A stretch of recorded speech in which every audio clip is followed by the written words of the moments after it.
And Uncle Bob did a number of different rebuttals of this, and they're all quite useful and interesting to read. I'm not going to go into it. I think it's a really interesting thread to read.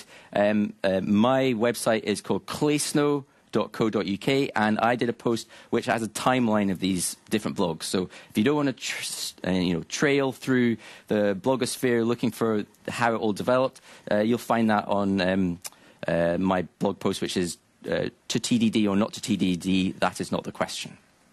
So that was Bob. And just finally, I'd like to mention J.B. Rainsberger, who I guess a lot of you will know because of his JUnit test pattern book from the last decade. And he quotes in one of his responses on one of his posts on his site the queuing theory reason for doing tests. Again, JB admits that he's not a systems thinker in any formal sense. He admits that he is not an expert in queuing theory, but it's always useful to have a little bit of science that no one understands to back up your position. And the science here is that if you have you're doing something, say process A, and then you do something that's process B, and the work that you do in B often leads you to redo stuff in A, as in you develop code and then you test it, and if the test fails, you have to go back and check the code again.